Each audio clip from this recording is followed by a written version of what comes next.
আসসালামু আলাইকুম। আশা করি সবাই ভালো আছেন। আমিও সকলের দোয়া আলহামদুলিল্লাহ ভালো আছি। তো এই সকাল সকাল মেয়েকে ফজরের নামাজ পড়ে মেয়েকে মুক্তবে দিয়ে আসলাম। দিয়ে আসার পরে একটু বাসার আশেপাশে একটু হাঁটাহাঁটি করছিলাম। আর আজকের ওয়েদারটা অনেক ভালো ছিল, ঠান্ডা ঠান্ডা ছিল। আমি আসলে গরম সহ্য করতে পারি না, ঠান্ডাটাই আমার কাছে ভালো লাগে। একটু বাইরের প্রকৃতি দেখছি, একটু হাঁটাহাঁটি করছি।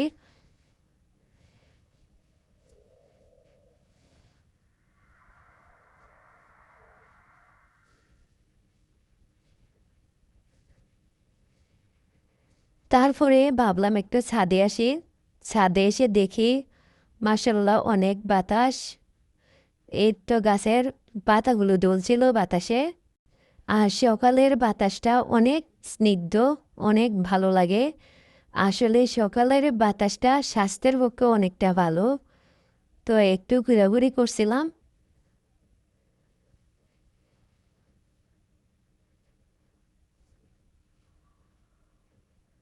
তারপরে শ্বশুরবাড়ি যাওয়ার সময় আমার আঙ্গুর গাছে প্রচুর পরিমাণে আঙ্গুর ছিল আর গাছটা অনেক সতেজ ছিল। যারা আমার প্রথম থেকে ভিডিও দেখতেছেন তারা হয়তো দেখছেন। তারপরে ঈদ করে বাসা আসার পরে দেখি আমার গাছটা একদম ভাবছিলাম মরে গেছে। তারপরে আমি গাছে পানি দিচ্ছিলাম। তারপরে একটু চাল দেওয়া পানি, ডাল দেওয়া পানি এগুলো দিচ্ছিলাম। এখন দেখি গাছটা অনেকগুলা শাখা প্রশাখা বের হয়েছে আর সাথে ছোট ছোট আঙ্গুরের থোকা আসছে। আসলে এটা শখের বয়সে করা, একটা বাচ্চা যেমন ছোট থাকতে অনেক আদর যত্ন করে বড় করে, আসলে আমার আঙ্গুর গাছটা এরকম শখ করে করছি। এই আর কি। এই জন্যে মানে নিজে হাতে লাগানো বড় করা, এই জন্য গাছটা অবস্থা দেখে আমার খুব খারাপ লাগছিল। এখন দেখি মানে গাছের মানে গাছটার বেঁচে আছে, অনেকটা ভালো লাগতেছে। তারপরে এখন মানে আজকে নাস্তা নিয়ে নিলাম। যেহেতু ফল খাওয়ার, ফলের মাস, তো ফল দিয়ে নাস্তাটা করি। তো এখানে কাঁঠাল নিয়ে নিলাম, আম নিয়ে নিলাম। তারপরে রাতে ভিজিয়ে রাখা এই ছোলা নিলাম। এগুলা খেয়ে আমরা আমাদের ভাইয়ের জন্য আরেকটা বাড়িতে গেলাম বউ দেখতে, মেয়ে দেখতে। তো এদের বাড়িটাই এরকম, এদের বাড়িটাও আমার কাছে ভালো লাগছে।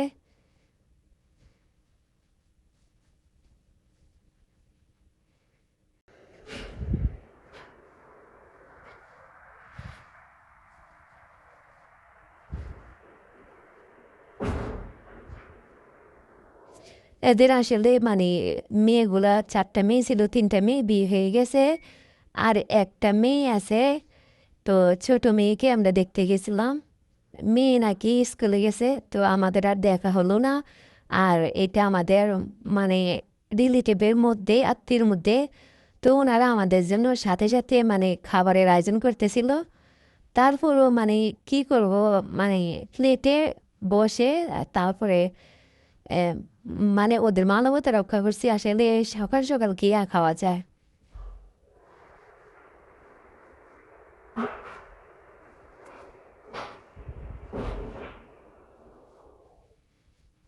তারপরে বাসায় চলে আসছি। আমি তো আমার ছোট মেয়েকে নিয়ে গেছি, আর এদিক দিয়ে আমার ছেলে স্কুলে, মেয়ে কলেজে, ওরা বাসায় আসবে, ওদের জন্য আমি রান্না করে আসি নাই।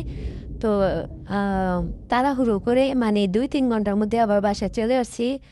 এসে ভাবলাম কি করা যায়। তো ফ্রিজে মাংস রান্না করার সব ধরনের মশলা ফ্রিজে ছিল। সেই জন্য ভাবলাম মাংসের ফুটলা ফ্রিজ থেকে বের করে আলু দিয়ে রান্না করে ফেলি। আমার কাছে এটি শর্টকাট মনে হয়েছিল। তো মাংসগুলা বসিয়ে দিলাম। তারপরে মাংসটা কষানো হয়েছে, এখন আলুগুলো দিয়ে একটু নেড়ে ছেড়ে দিই।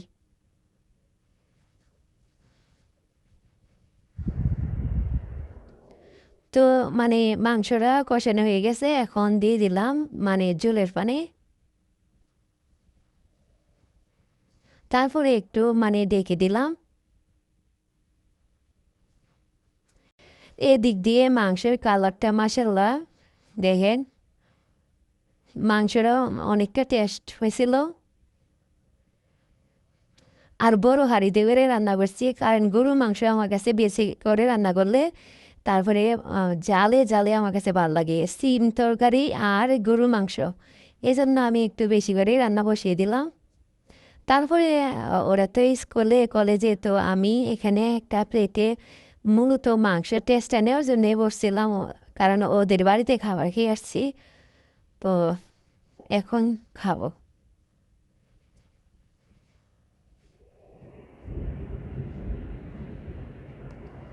মাংসটা মানে আলুগুলো একদম সিদ্ধ হয়ে গেছে।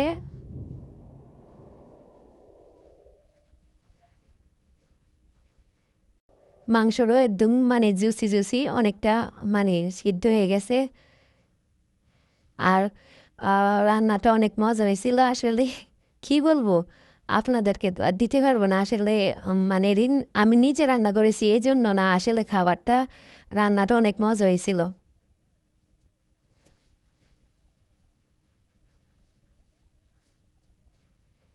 আমি আসলে মানে ১ চামচ ভাত নিয়েছি আর অনেকটা মাংস নিয়েছি। আসলে মাংসটা খাওয়ার জন্যই, টেস্ট করার জন্যই নিয়েছিলাম। তো ভাতগুলো খাওয়া শেষ, এখন মাংসগুলো খাচ্ছে। তারপরে মাংস খেতে খেতে আর ভালো লাগে না, তো ভাবলাম একটু ভর্তা করি। তো সেই জন্য আমরা এগুলাকে বিলাতি ধনিয়া পাতা বলি। তো ছাদে চলে আসলাম। আসলে এই গাছগুলো অনেকগুলো ছিল, ঈদ করতে যাওয়াতে আমার এই গাছগুলো মানে মরে গেছে। কয়েকটা গাছ আছে, আমি এখান থেকে কয়েকটা পাতা নিয়ে নিচ্ছি। আসলে কাঁঠালের বিচি দিয়ে, শুকনো মরিচ দিয়ে আর এই বিলাতি ধনিয়া পাতা দিয়ে ভর্তা করলে অনেক মজা লাগে। মানে বিলাতি ধনিয়া পাতার সেন্টেই অনেক ভালো লাগে। আর এদিক দিয়ে দেখেন মানে গাছের মধ্যে কোনো সার গোবর কিছু দেওয়া হয় নাই, আর দেখেন আগাছা ভরে গেছে। তারপরে দেখেন প্রত্যেকটা মরিচ গাছে অনেকগুলো মরিচ আসছে, মাশাল্লাহ।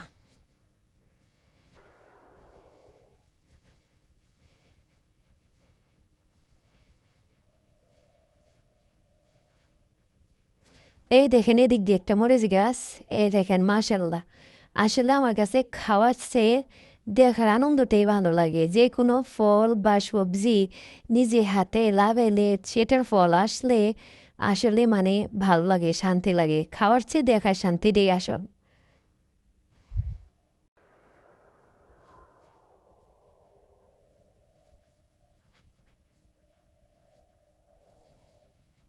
এই দেখেন কি পরিমাণ মরিচ আসছে। যদি গাছগুলা আগাছা পরিষ্কার করে গোবর সার দিয়ে দিতাম তাহলে কি হইতো বলেন তো।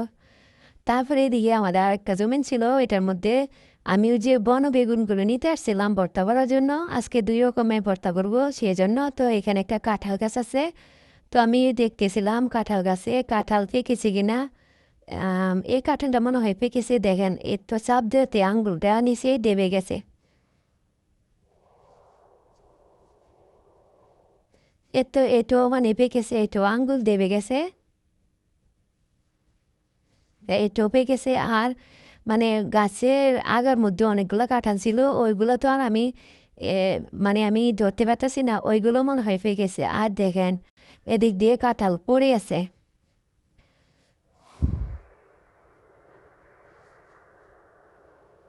তারপর আমি এখান থেকে এই যে এই বন বেগুনগুলো তুলছি, মাঝে মধ্যে আমি এখান থেকে নিয়ে যাই, যখন মন চায় তখন ফ্রেশ ফ্রেশ নিয়ে যাই। এগুলো দিয়ে ভর্তা করে খেলে আমার কাছে অনেক মজা লাগে।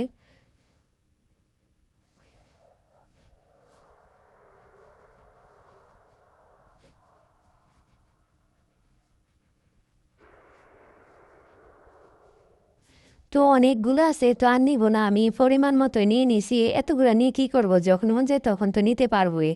তারপরে এদিক দিয়ে একটা পেয়ারা গাছ ছিল, পেয়ারা গাছের মধ্যে মানে পেয়ারাগুলা একটু সাদা সাদা হয়েছে, মনে হয় ভিতরে নরম হয়েছে। তা আমি ভাবলাম 2টা পেয়ারা নিয়ে নিই। আসলে আমাদের এই দিকটা আসা হয় না। উম, যে দিকে যাওয়া হয় ওই দিকে দেখেন কলা ধরে আছে।